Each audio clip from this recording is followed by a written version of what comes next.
Welcome to this explainer. If you've built a PC or upgraded a laptop any time in the last decade, you probably remember exactly how it used to feel. You'd grab a 1 terabyte NVMe drive almost as an afterthought, right? It was a total impulse buy. We all over-provisioned our storage without a second thought because, frankly, capacity was practically free. Storage was that one single component in the computing world that just reliably, constantly kept getting cheaper.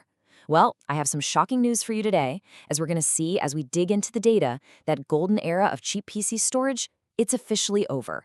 We are firmly entering the SSD squeeze. You can literally feel the visceral financial pain in these numbers.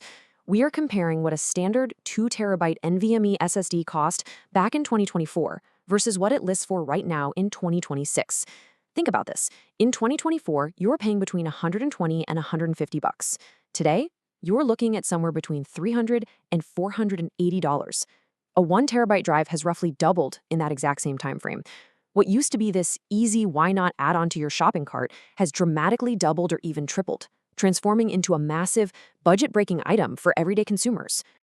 And this multiplier brilliantly illustrates the sheer speed of this market shift. Across the underlying flash market, contract prices have multiplied roughly 4 to 4.5 times in a span of just 9 months. At the start of 2026 alone, enterprise SSD contract prices jumped a record 53 to 58% in a single quarter. SanDisk even moved to completely double the price of its enterprise 3D NAND. Basically, the same fire that consumed the RAN market has now reached your storage, but it arrived by a completely different path. All right, let's get right into Section 1, a two-front storage war. Okay, let's dive into this. Because to truly understand why your next hard drive is going to cost you a fortune, we have to recognize that storage caught this squeeze in two completely distinct steps. Step 1 was pure collateral damage.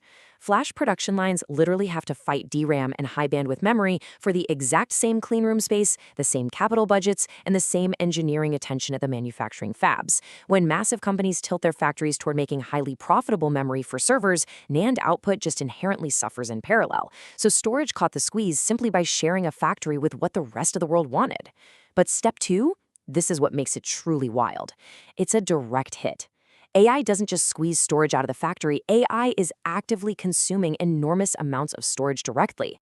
To really anchor the scale of this issue, listen to this number, 1,000 terabytes.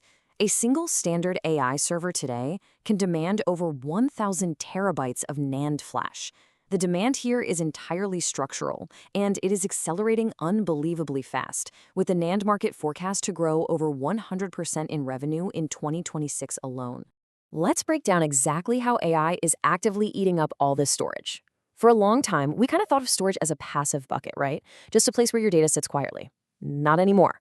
A single high-end AI GPU might need around 16 terabytes of flash just to feed it data efficiently. Then, as generative AI shifts from just training models to actually running them, what we call inference, totally new patterns emerge. We have retrieval-augmented generation pipelines just hammering high-speed enterprise SSDs to query vector databases. We even have NVIDIA's newest racks putting a dedicated 512 gigabyte SSD on every single compute tray just to hold the model's key value cache. Storage is no longer passive. It's an active, heavily consumed component of how AI breathes and thinks. Moving on to Section 2, Scarcity and Market Discipline. Now, you might be wondering, if demand is this sky-high and prices are this crazy, why on earth aren't the manufacturers just rushing to build more factories to relieve the pressure? Well, look at exactly what the major players are doing instead. Samsung reportedly trimmed its annual NAND wafer targets. SK Hynix scaled theirs back as well. Micron publicly stated they can only satisfy about 55 to 60% of their main customers' demand right now. And Phison, the flash maker, says their entire 2026 production is completely sold out, done. And they are deliberately prioritizing higher-margin server customers over retail buyers like us. And that leads to this incredibly candid logic echoing across the industry right now. Why pour billions into new capacity when the shortage itself is so profitable? I know that is incredibly frustrating for anyone trying to build a PC right now. But objectively, this comfortable and quite frankly cutthroat market discipline is driving record profits. Samsung's memory division is posting record numbers vastly driven by this exact squeeze. Yes, building a new factory genuinely takes 2 to 3 years. But when 3 or 4 firms control nearly all the supply, quietly cut their targets, and openly prefer the margins that scarcity brings, you have to realize that this disciplined scarcity, it isn't going anywhere anytime soon. Let's look at Section 3, Who feels the squeeze? Let's step into the blast radius for a second. The pain of this shortage is absolutely not being distributed evenly across the tech world. At the enterprise level, you have the completely cost-blind hyperscalers. Think Google, Amazon, Meta, OpenAI.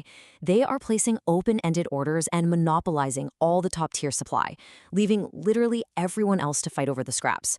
For everyday consumers, you see it in drive prices doubling, obviously, but also in quieter, sneakier ways. PC makers are shipping 2026 laptops with the exact same name as last year, but quietly downgrading the base storage to 512 gigabytes, where last year's model had a full terabyte. And finally, industrial and automotive buyers might actually be the worst off. They need highly durable flash, but manufacturers are deprioritizing that in favor of AI-bound memory, resulting in massive lead times. So the crucial, staggering point to take away is this. Industrial QLC flash is reportedly backordered for up to 2 years. 2 years for a storage drive. Even regular spinning hard drives, which were supposed to be our cheap fallback option, are rising in price. Long-term storage supply agreements have stretched to a record 5 years. When nonprofits like the Internet Archive are publicly struggling with disk costs, you absolutely know the squeeze has reached the absolute floor of the market. Okay, let's pivot to Section 4, Smart Buying in 2026.